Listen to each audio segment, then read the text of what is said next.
You can't even take a joke. Dad laughed after humiliating me at Christmas. He stopped laughing when I showed up to his birthday as his new landlord and fired my brother-in-law. My parents handed me a condescending self-help book for dropouts, and laughed in my face at a family dinner, completely unaware that I was actually the CEO of the multi-million-dollar tech company my brother-in-law worked for. So, I quietly bought their house out of foreclosure through an anonymous shell company, showed up to my dad's 60th birthday dinner, and handed them a 90-day eviction notice in front of the entire family. Original post. I am 34 years old, and for the last 13 years, I have been the designated failure of my family. My dad actually looked at me last winter, right before Christmas, and told me that just looking at a dropout made him lose his appetizer. Later that same night, my sister's husband casually asked about my job, and I will absolutely never forget the look of utter horror on my dad's face when I finally told them my company's name. This all culminated last winter, right around the holidays, when my sister, Maya, decided to host the annual family Christmas dinner at her house. Technically, it was her and her husband Liam's house, but we all knew my parents had helped with the down payment, which meant they effectively owned the narrative. My family is not the warm, hugging, emotionally supportive type. Growing up in that house meant learning how to dodge biting sarcasm better than playground dodgeballs. You had to figure out how to constantly downplay your own wins so nobody thought you were getting too big for your britches, while simultaneously over-celebrating whatever golden achievement my parents deemed worthy. They weren't cruel in the obvious, reportable ways. There were no broken bones, no empty pantries, no screaming matches that the neighbors could hear. But they knew exactly how to chip away at your self-esteem, piece by microscopic piece, quietly, consistently. Sometimes I genuinely wonder if it would have been easier to process if they had just screamed in my face like normal dysfunctional parents. I dropped out of college when I was 21. That is the single headline they have clung to ever since. It doesn't matter that I left school because the predictive analytics business I started in my cramped dorm room, between empty pizza boxes and an overheating laptop, suddenly exploded in user base, and I physically couldn't manage the server loads between my midterms. It doesn't matter that I sold that very same company 6 years later for an 8-figure amount that I still haven't fully processed to this day. To them, I quit. I couldn't hack it. I was the family's ultimate cautionary tale. Every single time my name came up in conversation, it was followed by that long, dramatic, performative sigh. The one that silently screams, "Imagine if Julian had just stayed in school and gotten a real job." Because of this exhausting dynamic, I rarely go to these family gatherings. The last time I had shown up for a holiday dinner was 3 years ago, and my mom had cornered me by the appetizers to ask if I was still figuring things out. At the time, I had literally just landed a massive enterprise contract with a Fortune 500 company. I remember just staring at her across the kitchen island, holding my glass of water midair, seriously wondering if she actually didn't know, or if she just aggressively didn't care. Either way, I stayed silent. I've learned over the years that it is significantly easier that way. Less friction, less temptation to remind them who I really am, less energy wasted on people committed to misunderstanding me. But this time felt different. My sister Maya had personally called me to invite me. She was always the desperate peacemaker growing up, constantly trying to balance between my brooding, defensive silence and our parents' performative judgment. She sounded exhausted on the phone. She said she missed me, that the holidays just weren't the same without me, and that I should at least come for dessert if I didn't want to sit through the whole dinner. And then came the part that actually made me hesitate. She said Dad had softened up, that he was really trying, that he had asked about me. Against my better judgment, against every screaming instinct in my body, I told her I would think about it. As the week rolled on, I figured, why not?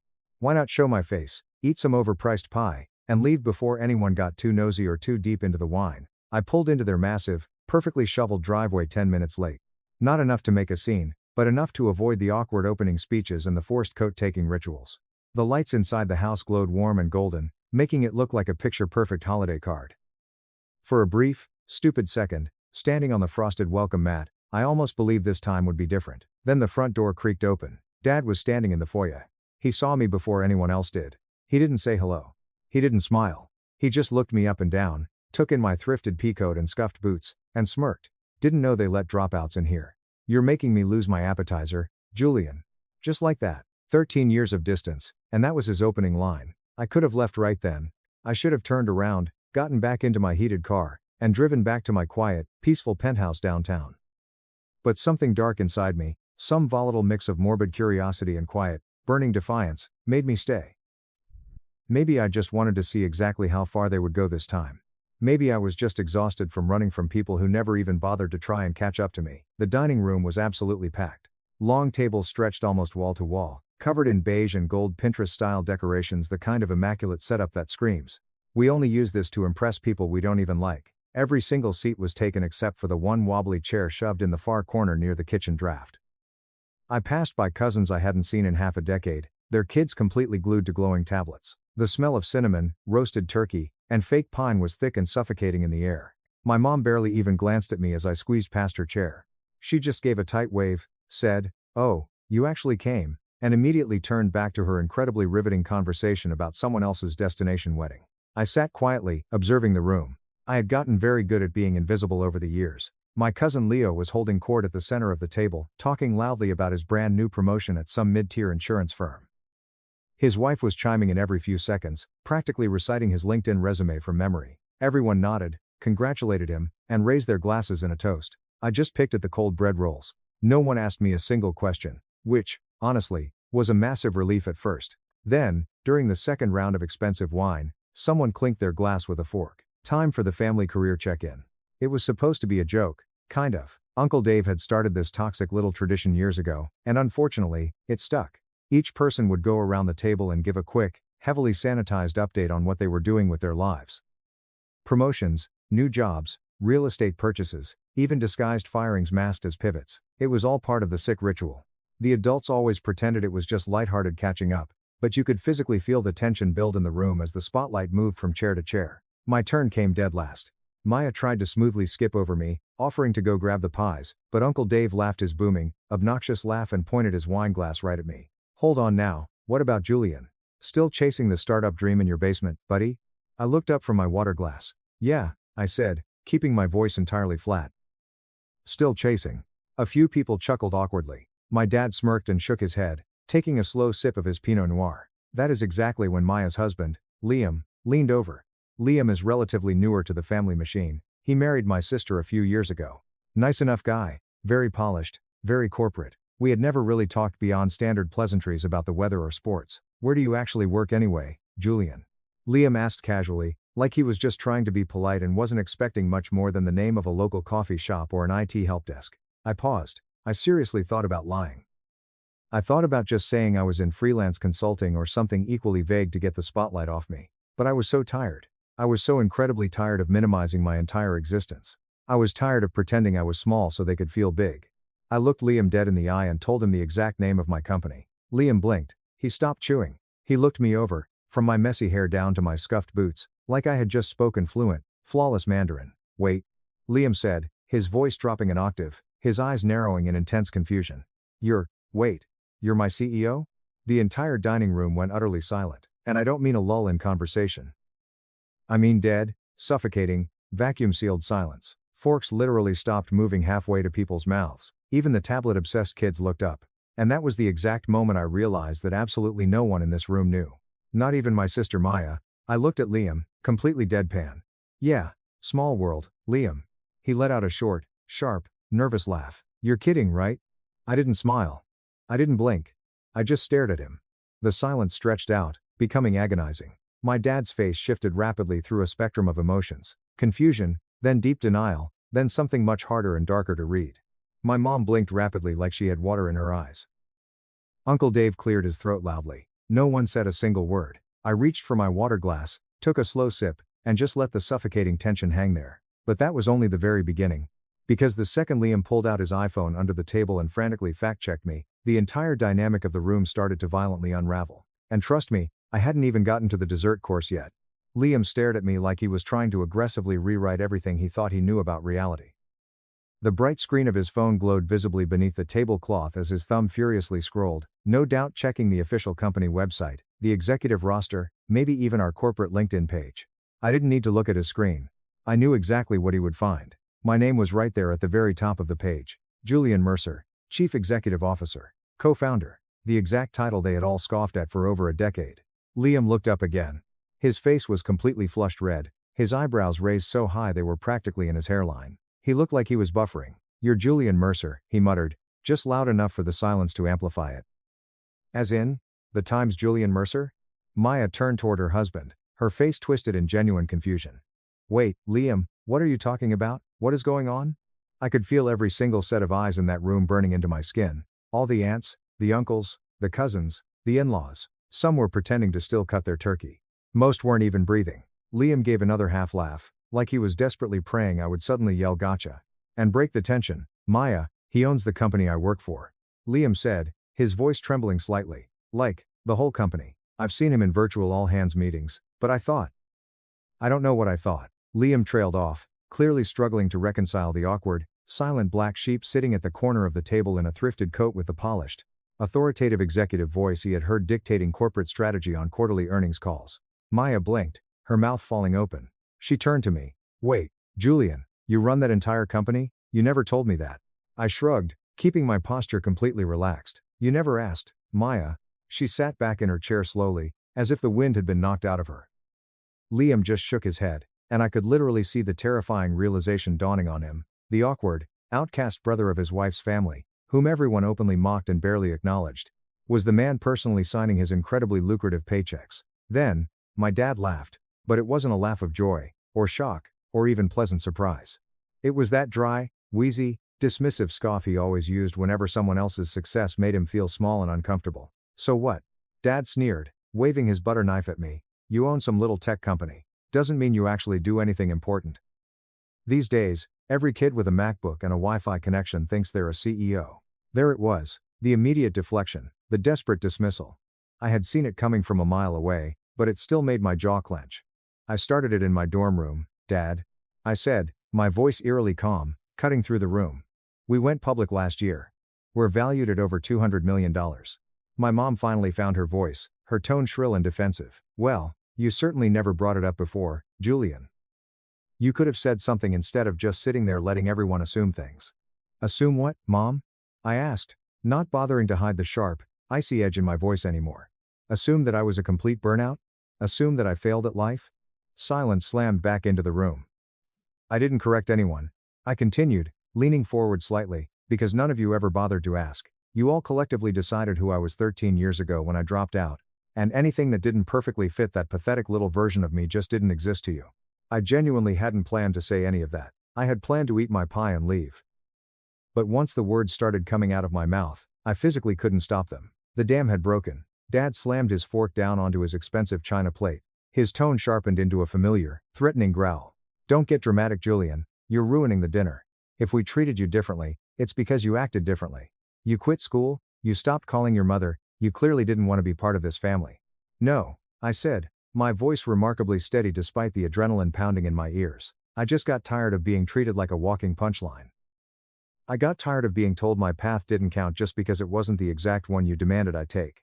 The energy in the room was suffocating. Maya looked down at her lap, visibly twisting her napkin into knots. A few of the aunts exchanged wide-eyed, terrified glances. Dad was still staring at me like I was an alien species that had just crash-landed on his dining table. Naturally, Uncle Dave tried to jump in and smooth things over with his trademark fake, booming laugh. Well, hey, look at that. Maybe now Julian can buy us all a family vacation to Hawaii, huh? Since you're such a big shot now. A few people chuckled nervously, desperate to grab onto the lifeline and break the excruciating tension. But that stupid joke made something completely snap inside my chest. Because that is exactly how it always went with them.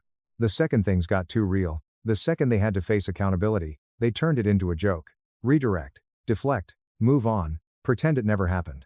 Except this time, I refused to move on. I easily could, I said, my voice dropping to a dead serious whisper that carried across the silent room. But I won't. That got their attention. The nervous chuckling instantly died. I am not here to impress anyone, I said, looking around the table. I came tonight because Maya practically begged me to. But if all you people are going to do is sit here and pretend this toxic behavior isn't a massive, lifelong pattern, I will save you the trouble of inviting me next year. Dad scoffed again, crossing his arms. There he goes. Always so damn sensitive. Can't even take a joke. And that is when the absolute breaking point happened. Liam, still tightly gripping his phone under the table, cleared his throat loudly. Actually, Richard, Liam said, looking directly at my dad. I've got something to say. Everyone whipped their heads toward Liam. Even I was surprised. I've been working under Julian's company for almost 4 years, Liam said, his voice shaking but gaining strength. He built that entire infrastructure from the ground up. We had massive industry-wide layoffs during the pandemic, and Julian personally took a pay cut to make sure absolutely no one on my specific team lost their job or their health insurance. I didn't even know who he really was at the time, but now that I do, I think this is the first time in my entire life I've seen someone actively hide massive, life-changing success just because they were terrified of how their own family would react. Liam turned to his wife. Maya, how did you not know this? Maya looked like she was about to burst into tears. Her lip was trembling. He never talks about work, Liam. I thought he did freelance coding stuff. I didn't know. That stung, deeper than I expected. I didn't talk about it, Maya, I said quietly, because the last time I tried to tell Dad about a minor success, I was accused of bragging and making Leo feel bad. Dad snorted loudly, his face turning a deep shade of red. Oh, so now we're the problem? You've always thought you were better than us, Julian. Always sitting in the corner, judging everyone. No, I said, standing up from my chair. I didn't do it dramatically. I just stood up, signaling that I was officially done being cornered at the metaphorical kids' table while the adults played their sick games of pretend. I spent my entire 20s hoping you would finally be proud of me. But eventually, I realized that was never, ever going to happen. I could literally cure cancer, and you would still tell everyone you wished I had gone back to get my degree. Mom opened her mouth, probably to launch into a guilt trip about how much she sacrificed for me, but I held up a hand and stopped her dead. I'm not doing this anymore. I am completely done shrinking myself so you people can feel comfortable in your mediocrity. I turned to Maya.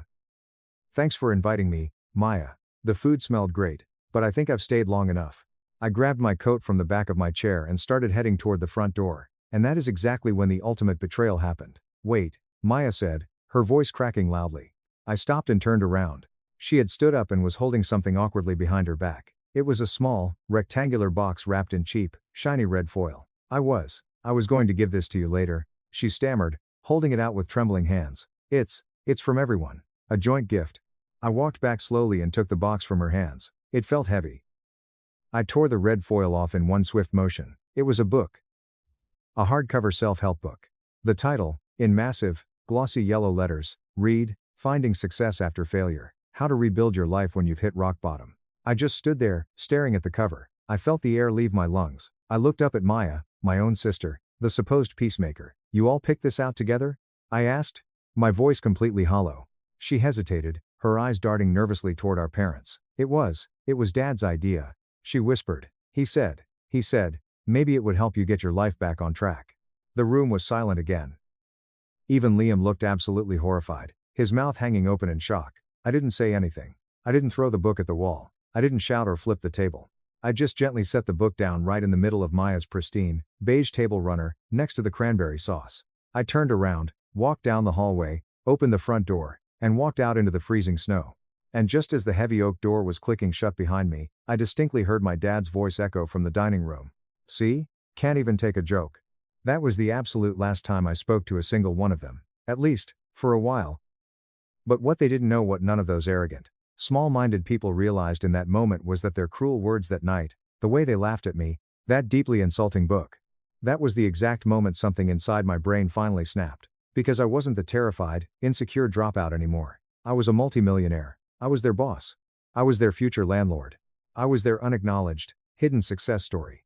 And for the first time in my entire life, I was not going to let that immense power go to waste. Edit.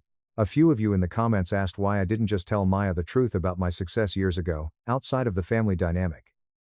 The truth is, Maya has always been a flying monkey for my parents. Anything I told her in confidence inevitably made its way back to them, usually twisted to fit their narrative. If I had told her I was wealthy, my parents would have immediately demanded financial support while still treating me like garbage. Silence was my only true armor. Until it wasn't. Update 1. When I stepped out into the freezing cold air that Christmas night, I didn't feel powerful. I didn't feel smug, or victorious, or any of the triumphant things you would imagine someone feels after dropping a massive truth bomb on their abusers. I just felt completely, devastatingly hollow. The night air wrapped around me like a wet blanket, and as I walked to my car, I could still faintly hear the echoes of forced laughter and silverware clinking through the frosted windows behind me. You would think that walking out like that, on your own terms with your dignity fully intact, would feel like pure freedom, but it didn't. Not yet. It felt exactly like walking out of a burning house, only to realize you had accidentally left crucial pieces of your own soul inside the flames. I sat in my freezing car for a long time, the engine running, the heater blasting, my fingers gripping the leather steering wheel until my knuckles turned stark white. I thought about driving straight to the corporate office to bury myself in spreadsheets.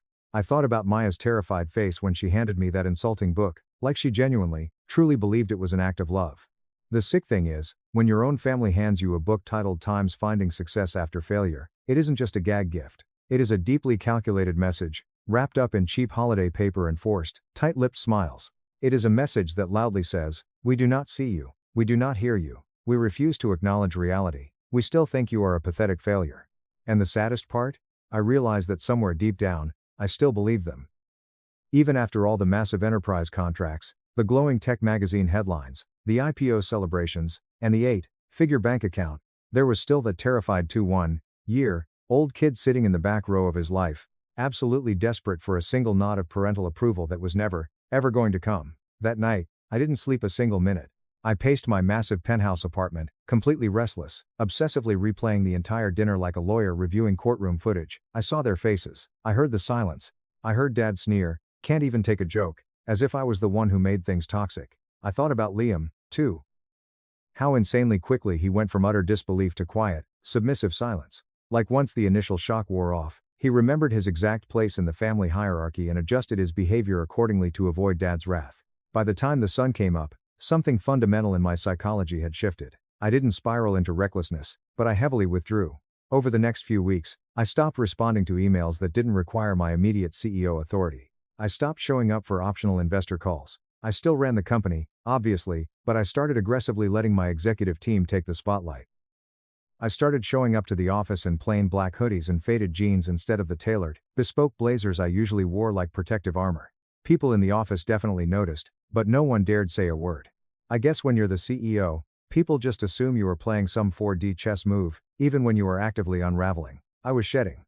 I was violently peeling back the psychological layers I didn't even realize I had been wearing to protect myself from my family's judgment. I stopped going to my private gym. I started eating terrible takeout at 3 a.m. The nights completely blurred into the mornings.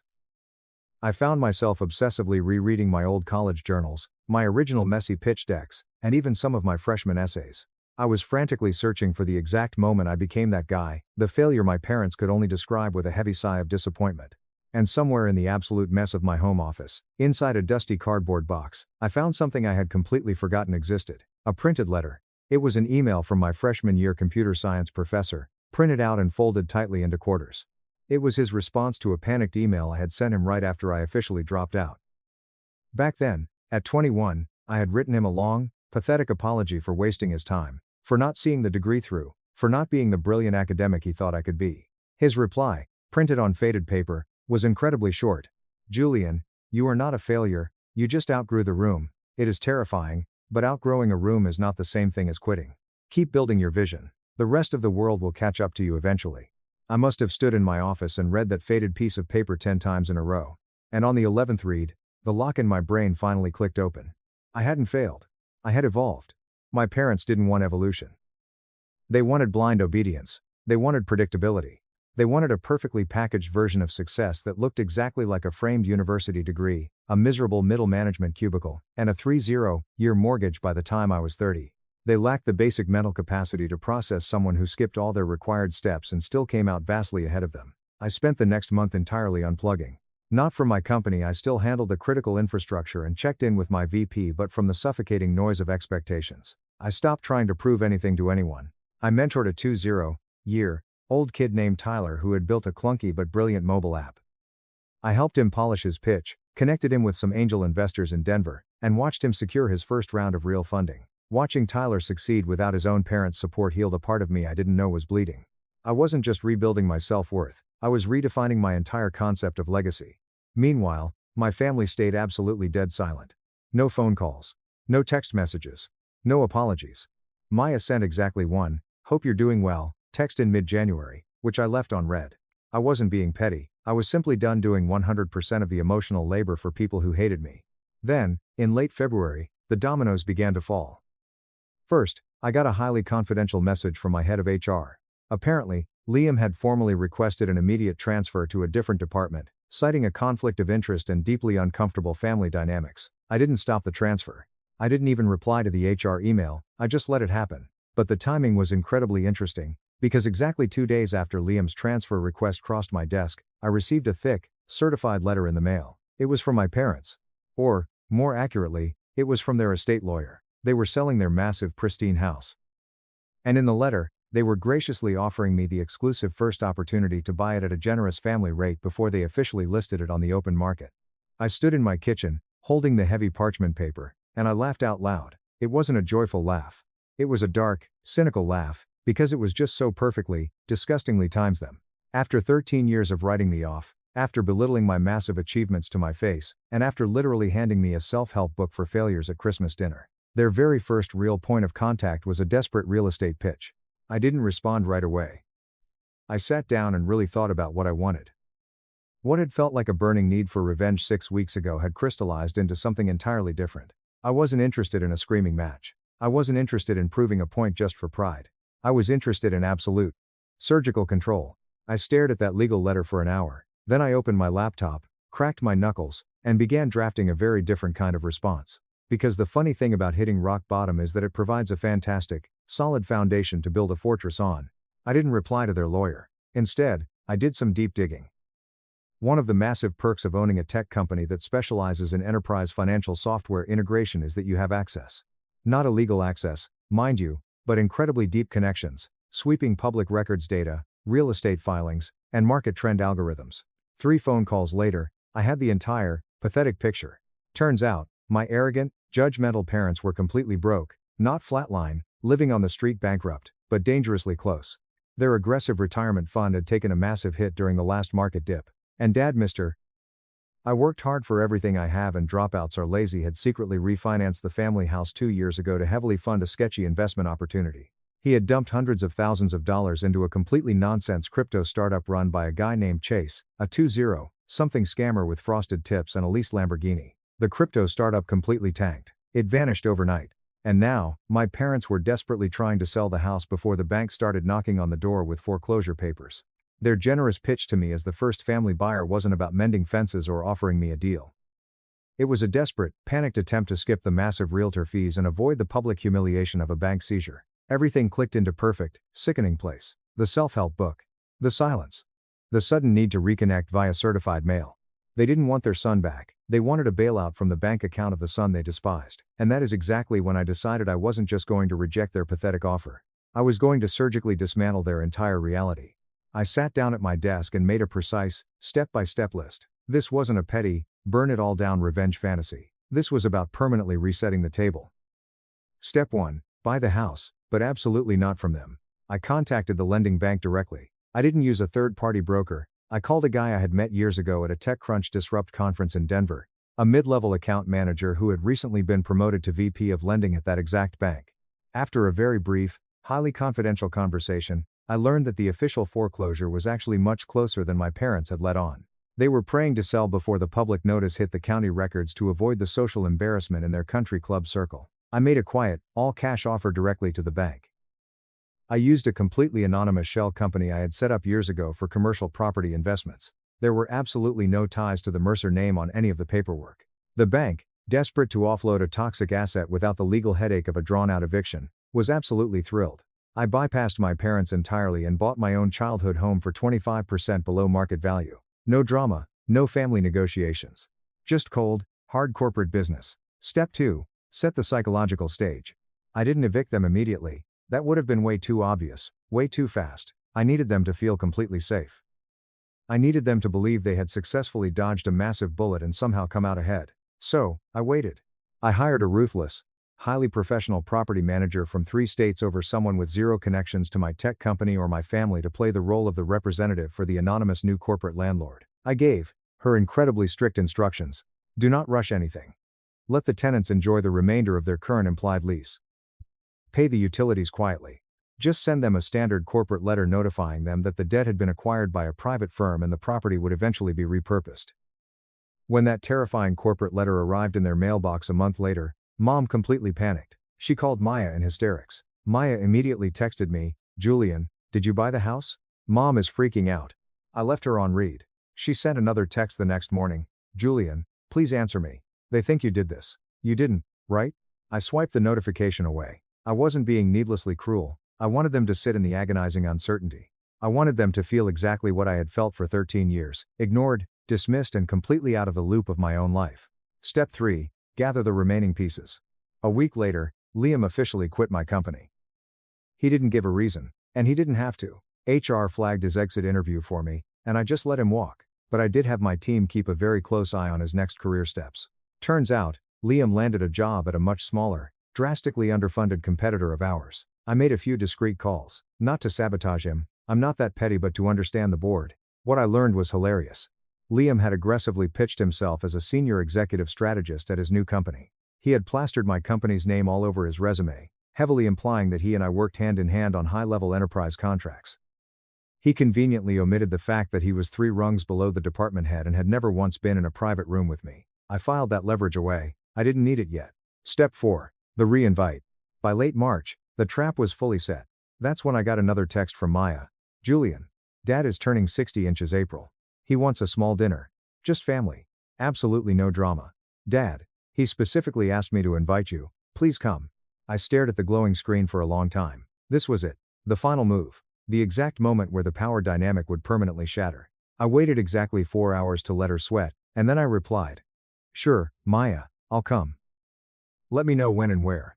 Simple, polite, no snark. Let them think I had moved on. Let them believe the awkwardness of Christmas was water under the bridge. But behind the curtain, I was orchestrating the final act of the play. Because if my parents thought this 60th birthday dinner was going to be just another gathering where I sat quietly in the corner while they danced around the truth, they had absolutely no idea what kind of hell I was bringing to the table. Update 2. The table was perfectly set. The deed to the house was locked in my safe. The power had completely shifted, and I was entirely done playing small. I arrived at the restaurant exactly 5 minutes early. I debated whether to show up fashionably late to make an entrance, but something primal told me that being the first one at the table held more power. There is an undeniable dominance in watching your abusers walk into a room where you are already comfortably seated. The birthday dinner was at a ridiculously high-end, painfully quiet steakhouse downtown. The kind of establishment with heavy mahogany chairs, dim candlelight, pristine white tablecloths, and menus that arrogantly don't list the prices.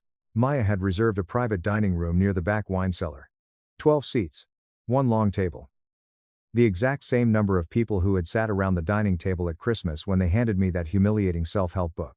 The poetry of it was almost too perfect. I dressed for a funeral. I wore a bespoke, dark navy suit. No tie. Just polished and expensive enough to draw a massive, neon line between the thrift store kid I used to be and the multimillionaire CEO I was. I was wearing a new, custom-engraved watch, a gift to myself. The inscription on the back metal read, "You built this." I didn't expect a single person at that table to notice the watch. That wasn't the point. I knew it was there. Maya arrived next.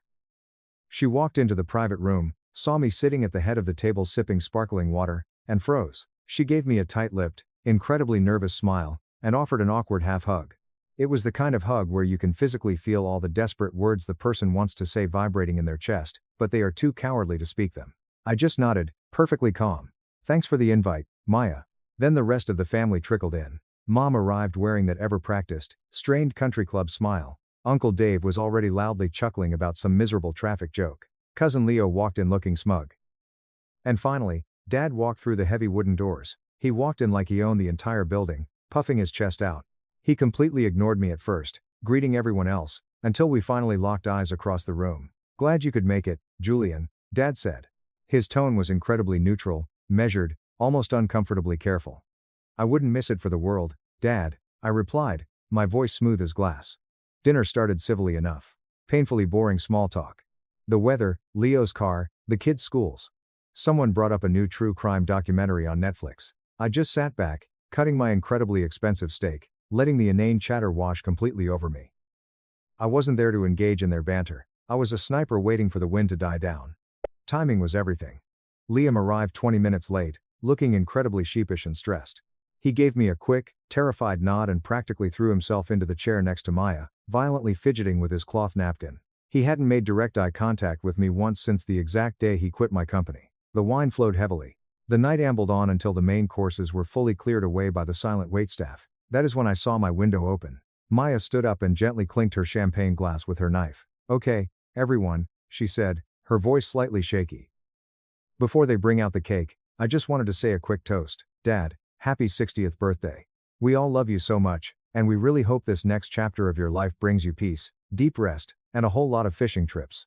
Light, polite laughter rippled around the table. Glasses clinked. A few murmurs of, here, here. Then, it was his turn.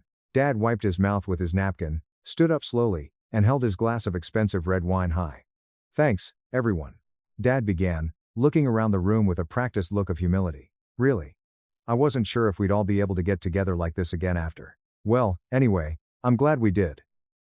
It means a lot to see all of you here tonight. Then, he turned his head and looked directly at me. He looked exactly like a politician trying to read a forced apology off an invisible teleprompter. Especially you, Julian. I know things haven't always been perfect between us. But I've always wanted the absolute best for you, even if I didn't always say it the right way. I'm proud of you, son. That caught a lot of shocked looks from the cousins. Mom even reached out and squeezed his wrist, looking at him like she had been desperately waiting for him to utter those words for 13 years. It was a beautiful, touching, completely fabricated lie. He wasn't proud of me. He was terrified of me. He knew I had money, and he knew he was secretly drowning in debt. I gave a small, slow nod. I appreciate that, Dad. He sat back down, looking incredibly relieved. A few people clapped. Maya let out a massive breath she had clearly been holding. The tension in the room plummeted, and people started relaxing back into their chairs, assuming the hatchet had finally been buried. But I wasn't relaxed, because now, it was my turn. I waited until the waiter brought out the dessert, a modest, dark chocolate cake with a 60 candle burning brightly on top. They sang the song. They took the photos. And then, as forks started dipping into the slices, I slowly pushed my chair back and stood up. Before we all head out tonight, I said, raising my glass of water, my voice cutting through the chatter like a scalpel. I'd actually like to share something, too. Just a quick family announcement. Every single head in the room snapped toward me. I took my time. I had absolutely no rush, no nerves, no elevated heart rate. I was ice. Most of you here know that I've spent the last decade building my tech company. I started, making deliberate eye contact with Uncle Dave, then Leo, then Mom.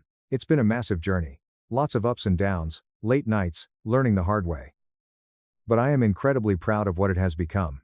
And recently, with some liquid capital, I started exploring something entirely new. Commercial real estate. A few polite, confused nods from the aunts. I'm not talking about flipping cheap houses, I continued, pacing slightly behind my chair. I'm talking about building something deeply meaningful. A series of community projects, mixed-use developments, and legacy properties. And recently, one specific property came up for sale that meant a great deal to me. It carried a lot of personal history. So, I bought it. The room instantly tensed. I could physically feel the atmospheric pressure drop. I turned slowly and locked eyes completely with my father. It was yours, Dad. Dad froze. The fork halfway to his mouth stopped dead. I didn't stop. I kept my voice entirely conversational, completely devoid of emotion. I didn't buy it from you, though. I bought it directly from the bank. You were in pre-foreclosure. You probably thought you had a few more weeks to hide it from Mom and the family, but unfortunately, your crypto guy Chase, was it? The kid with the Lamborghini? Tanked your entire retirement fund much faster than you expected. Dad's face completely drained of color. He looked like a corpse. Mom's heavy silver fork slipped from her fingers and clattered loudly onto her porcelain plate. I wasn't smiling. I wasn't gloating. I was speaking with the steady, measured cadence of a CEO reading a quarterly earnings report to a board of directors. I used an anonymous shell company. I explained smoothly. I've let you stay there these past 3 months. I quietly covered your back utilities. I didn't raise your rent. I didn't kick you out in the snow. I wanted to make sure you were entirely comfortable while I finalized the permits. What? What are you saying? Dad's voice was a low, sharp, terrified rasp.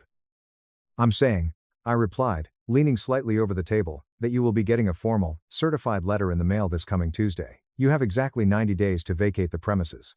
After that, the property is being completely gutted and converted into a startup incubator for severely underserved, low-income tech founders. It's the flagship project for the new foundation I'm launching. Mom gasped violently, clutching her pearls. Julian, you're evicting us? From your own childhood home? I looked at her. Not with cruelty, but with absolute, terrifying clarity. I am reclaiming something that was never yours to weaponize against me, Mom. Silence. Dead, thick, suffocating silence. You could have called us, Mom whispered, tears finally spilling down her perfectly powdered cheeks. You could have just talked to us. You could have believed in me, I replied instantly, my voice dropping to a dangerous whisper. At any point in the last 13 years. But instead, you mocked me. You dismissed me. You used me as a punchline to make yourselves feel superior. And when I finally showed up at Christmas as vastly more successful than you could ever comprehend, you handed me a book about failing. I gestured to the empty space on the table. So, yeah, I bought the house. And I am finally using it for something good. Dad violently pushed his chair back and stood up, his face flushed a dangerous, explosive purple. You think this makes you a man, Julian? You think this makes you better than us? No, Dad, I said quietly, looking him dead in the eye. It makes me free. Liam was staring intensely at his half-eaten cake, looking like he wanted to physically melt into the floorboards. Maya was silently sobbing into her napkin. I reached into my tailored suit jacket and pulled out a crisp, white envelope. I slid it across the mahogany table directly toward Maya. What is this? Maya choked out, refusing to touch it. Something for your kids, I said softly. It's an irrevocable trust and scholarship fund, fully paid college tuition, wherever they want to go. Or seed money if they want to start a business, absolutely no strings attached. Just because I still love you, Maya, and I know you were the only one who actually tried. Her eyes welled up even more. She put her hand over her mouth and just stared at the envelope. Dad's chair scraped aggressively against the hardwood floor. You have always been an arrogant, ungrateful little bastard, he spat, his fists clenched at his sides. No, I said, entirely unfazed by his rage. I have just finally stopped apologizing for existing on my own terms. Dad stormed out of the private room, slamming the heavy wooden door so hard the wine glasses rattled. Mom scrambled out of her chair and followed right behind him, muttering something tearful about unbelievable cruelty. Uncle Dave and Cousin Leo just sat there, completely stunned, looking like they had just watched a Shakespearean tragedy unfold in real time. I calmly sat back down, picked up my sparkling water, and took a sip. Maya looked at me. She really, truly looked at me for the first time in over a decade. I didn't know it was that bad for you, Julian, she whispered, her voice breaking. I swear to God, I didn't know. I nodded slowly. That's because I stopped telling you when it started hurting. She said nothing for a long time. She just stared at the white envelope containing her children's future. Then, finally, she leaned across the table and whispered, "Thank you." I nodded again. By the time the waiter nervously brought the check, half the table had already awkwardly cleared out. Only Maya and Liam remained. Liam still hadn't spoken a single word. He hadn't even looked up. As I stood up to leave, I reached into my pocket and placed a second, slightly thicker envelope directly in front of Liam. He finally looked up, his eyes wide with panic. What is this, a lawsuit? A choice, I said flatly. Your new employer is about to be aggressively audited by the SEC. They are absolutely not ready for it, and they are going to go under in 6 months. You can stay there and sink with the ship, or you can jump ship right now and join a new competitor firm I am quietly funding in Denver. Higher salary, better title, and absolutely zero family drama. But if you take it, you never put my name on your resume again. It's your call. Liam opened his mouth, closed it, and slowly nodded. He looked completely defeated, but incredibly relieved. I didn't wait for a thank you. I didn't need one. I turned around and walked out of the restaurant into the freezing downtown night. The air was crisp, clean, and sharp in my lungs. The city skyline stretched wide and glowing above me. There was no fanfare, no dramatic applause, no movie-ending music. There was just profound, absolute peace. And for the first time in 13 years, I wasn't running away from anything, and I wasn't chasing anyone's approval. I was simply walking toward a future that was entirely my own. I wasn't the dropout anymore, I was the landlord. And more importantly, I was the legacy. Top comments. User 1, this is absolute, surgical perfection. The fact that you didn't just scream at them, but systematically dismantled their entire false reality using their own financial incompetence is beautiful. Your dad's ego couldn't handle that his dropout son was bailing him out, so he chose rage instead of gratitude. Enjoy your freedom, man, you earned every bit of it. User 2, the self-help book is what gets me. Narcissistic parents will literally watch you pull up in a Bentley and still hand you a pamphlet on how to get a job at a gas station just to keep you in the little box they built for you.